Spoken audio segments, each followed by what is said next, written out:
오늘 우리가 읽은 누가복음은 복음서 중에서 연속성을 가지고 뭔가 의미를 헤아려 보면서 다른 말로는 주제를 가지고 읽기에 가장 좋은 성경입니다. 이 말은 우리가 읽은 성경의 앞과 뒤를 항상 연관지어서 있도록 만들어졌다는 것입니다. 물론 모든 성경 읽기는 생각을 무엇인가 사고를 동반해야 합니다. 그렇지만 그 연관성이 설교 자체에 있거나 기적들이거나 할 때는 그 단락들을 잘 읽는 것이 중요합니다. 그런데 누가복음은 그것보다는 더 많은 관계를 가지고 있고 그것을 우리가 함께 읽어내기를 원하고 있다는 것이죠. 그렇게 읽어낼 때 누가복음이 흔히 말하는 눈이 열리는 무엇인가 새롭게 관찰할 수 있는 힘을 얻게 된다 말하는 것입니다. 또 한 가지는 누가복음은 사도행전과 연결되어 있는데요. 연결되어 있을 뿐만 아니라 짝지어져 있다 말할 수도 있습니다. 되게 비슷한 구조로 만들어져 있고 같은 비슷한 사고를 우리에게 주는 본문들을 가지고 있습니다. 예를 들면 누가복음 사도행전에서는 우리가 가장 잘 아는 장면 중에 하나인 사울이 눈을 뜨는 장면, 이런 장면이 있고, 누가복음도 24장을 우리가 함께 읽었었지만 엠마오에 가는 제자들이 눈이 열리는 장면이 있는데요. 그곳에만 있는 것이 아니라 오늘 우리가 읽은 성경에서도 새롭게 눈이 열리는 한 사람을 발견할 수 있습니다. 말씀을 그렇게 읽어가면서 이 자리에 함께한 우리 성도님들도 우리의 눈이 그렇게 함께 열리는 순간들을 맞이했으면 좋겠습니다. 오늘 성경을 읽어보면 1절에 예수님께서 갈릴리 호숫가에 서 계십니다. 이게 1절의 상황이에요. 그런데 제가 읽어오기를 부탁드렸던 1장부터 4장까지 4장의 상황을 보면 복음서에서 일반적으로 예수님께서 갈릴리에서 사역하시는 상황들이 이렇게 순서대로 나옵니다. 보통 마가복음의 순서를 따른다고 말하는 이 순서는 첫 번째는 예수님께서 가버나움 회당에서 귀신 들린 사람을 내어 쫓으신 이야기입니다. 그리고 회당에서 나가자 시몬이라는 사람의 집에 들어가서 시몬의 장로님의 열병을 고쳐요. 열병이 그냥 열이 나는 병이 아니라 그냥 죽을 병이었다고 생각하면 됩니다. 당시에는 거의 죽기 직전의 상황이었다 생각하면 되는데 이분을 고치시고 소문을 듣고 사람들이 온갖 곳에서 예수님께 찾아와서 병을 고쳐달라고 얘기를 해요. 예수님께서 손을 얹어서 그들을 고치시고 예수님께 사람들이 이곳에 더 오래 있어달라 예수님을 강권하는 분위기가 있습니다. 그런데 예수님께서 그곳에 멈춰 있지 않고 갈릴리의 여러 회당들을 돌아다니신 이야기, 여기까지가 4장입니다. 그런 다음에 5장이 시작됩니다. 예수님께서 갈릴리 호숫가에 서 계신 이야기로 시작돼요. 사람들이 예수님 주위로 몰려옵니다. 예수님께서 일명 나사렛 취임 설교라는 그 이사야 말씀과 겹쳐 있는 그 말씀을 누가복음에서 이야기를 하셨는데 그 말씀을 하시고 복음의 여정이 시작돼요. 그리고 귀신을 쫓으시고 혹은 병자들을 치유하시고 계시는데 예수님이 도대체 무슨 일을 하시고 싶어 하는지를 잘 모르겠어요. 회개하라 천국이 가까웠다 이야기를 하고 많은 사람들에게 병을 고치시고 말씀을 전하시는데 목적이 뭐지? 이렇게 읽어가다가 아직도 잘 모르는 그 상황에 예수님께서 오늘 한 사람을 만나고 있습니다. 이 사람은 4장에 그 복잡한 많은 일들이 벌어지는데 유일하게 이름이 나온 한 사람이에요. 그 사람의 이름은 시몬이라는 사람입니다. 사실 치료받는 사람과 치료받는 사람의 사이가 있으면 누구를 성경은 기록해야 됩니까? 치료받는 사람을 기록하는 것이 일반적인 일일 것입니다. 그런데 성경은 치료받는 사람을 기록하지 않고 그의 사위를 기록해 놓았어요. 그리고 그 사람이 엄밀히 뭐 하는 사람인지 모른 채 5장이 시작되어 있습니다. 예수님께서 5장이 시작하면 갈릴리 호숫가에 서 계셨어요. 아마 쭉 계셨던 것 같아요. 얼마간에 이 말은 시간을 의미하는 갑자기 가서 서 있는 것이 아니라 예수님께서 서 계셨던 것입니다. 무엇을 위해서 그곳에 서 계셨을까요? 많은 사람들이 예수님께 말씀을 듣고자 찾아옵니다. 물론 예수님께서도 그것을 전하시고 싶은, 말씀을 전하시고 싶은 그런 목적도 있었겠죠. 그렇지만 더 구체적인 어떤 목적 하나가 있었던 것 같습니다. 누가복음에서 예수님께서 무슨 일을 하실 때 보면 가끔 약간 천연덕스럽게 우리들이 이 말씀을 읽으면서 예수님의 유머 코드를 좀 발견해 주기를 원한다고 할까요? 그런 구절들이 있습니다. 엠마오 이야기도 지난번에 전해드렸지만 엠마오의 이야기도 예수님께서 다 알면서도 제자들에게 가서 아무것도 모르는 척 예루살렘에 무슨 일이 있었냐 물어봐요.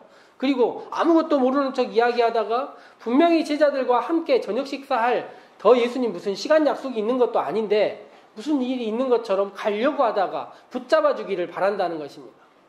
오늘 장면도 예수님께서 사람들이 말씀을 들으러 오는 것을 본 다음에 근처에 서 계십니다. 예수님의 목적이 무엇인가 있는 것 같아요. 무엇을 보시냐면 배를 보셨어요. 배가 호숫가에 두 척이 있었다는 것입니다. 그리고 어부들이 배에서 내려서 그물을 싣고 있었어요. 예수님께서 그 두 배 중에 한 배의 주인인 시몬에게 이야기를 하십니다. 시몬, 이미 4장에 나와 있던 그 시몬인데 예수님께서 뭐 특별하게 얘기를 잘 안 하시고 시몬의 배에 오르셨어요. 아마 물가에 사람들이 너무 많아서 뒤로 밀려나다 아마 배에 오르신 것도 같고, 또 한 가지 생각은 바다 쪽에서 육지 쪽으로 이렇게 바람이 불어온다고 하니 배 위에서 말씀을 전하면 더 많은 사람들에게 잘 들릴 수 있게 말씀을 전하는 것 같습니다. 그런데 배를 물에서 조금 떼놓으라고 하셨는데 그냥 놔두면 배가 어떻게 됩니까?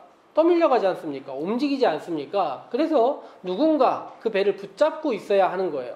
나중에 예수님께서 전하는 말씀을 보면 누가 붙잡고 있었던 것 같습니까? 시몬이 붙잡고 있었던 것 같아요.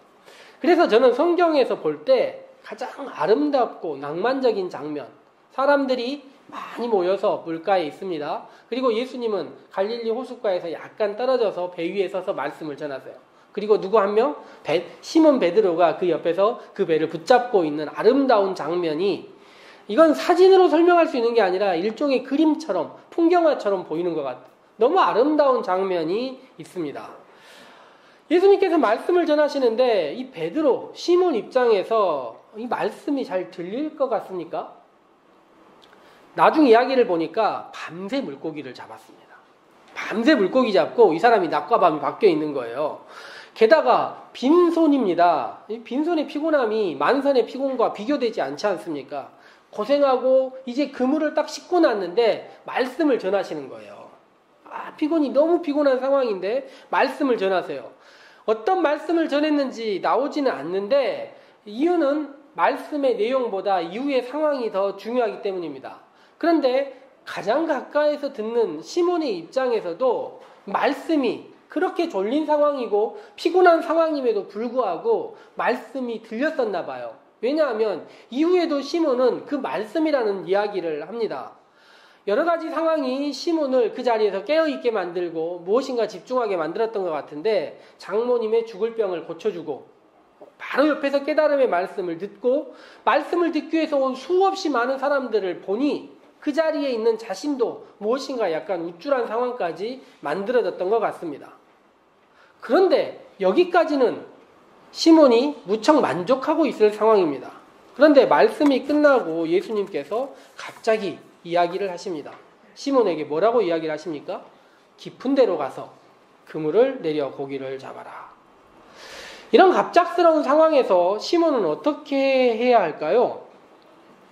보통 일반적인 상식으로 이야기를 하자면 뭐라고 이야기해야 됩니까? 변명할 게 한두 가지가 아니에요. 제 상황을 보십시오. 제가 그 일하려고 지금 이렇게 배를 붙잡고 있었던 것이 아닙니다.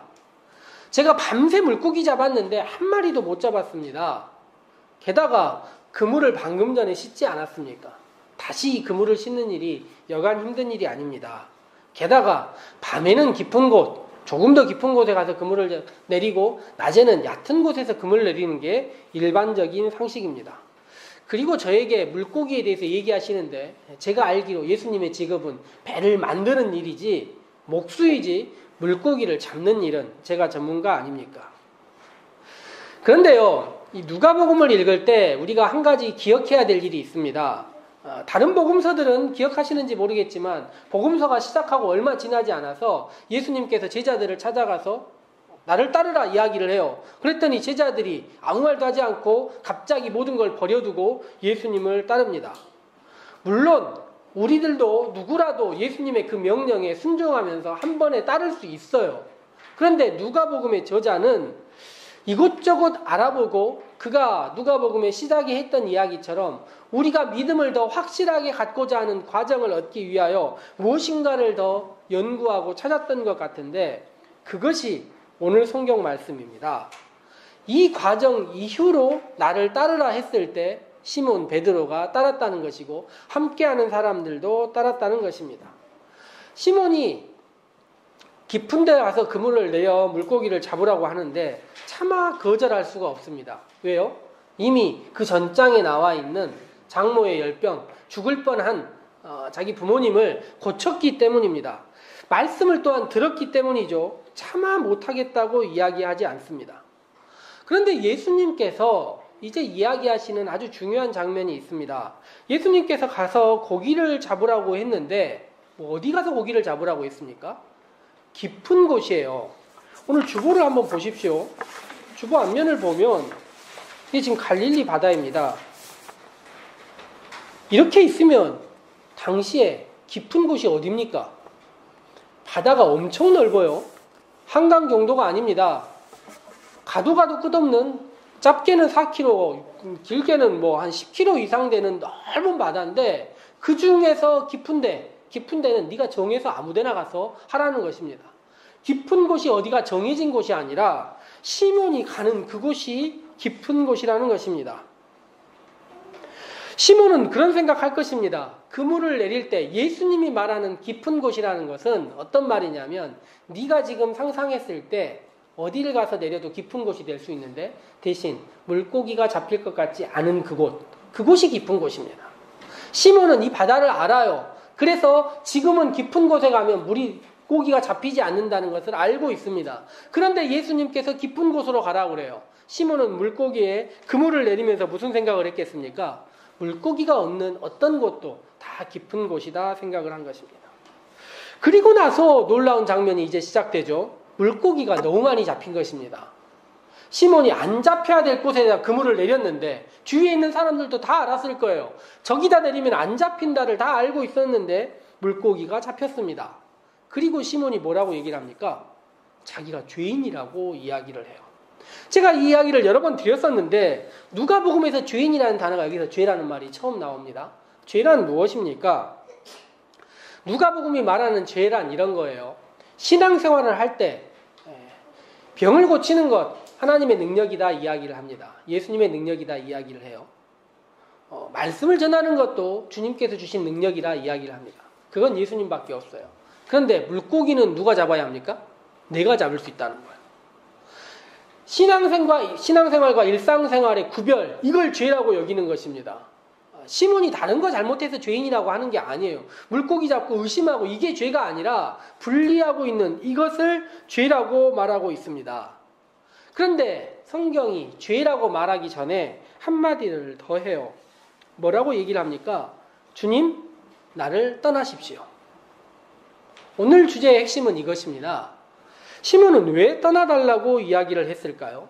가지 말라고 해도 계속 예수님이 계시겠습니까? 떠나시겠죠. 뭐 계속 거기 계실 것도 아닌데 자기를 뭐 떠나달라고 이렇게 간절하게 이야기하는 이유가 무엇이겠습니까? 시몬이 알았어요. 뭘 알았습니까? 예수님께서 자신을 택하셨다는 것을 알았습니다.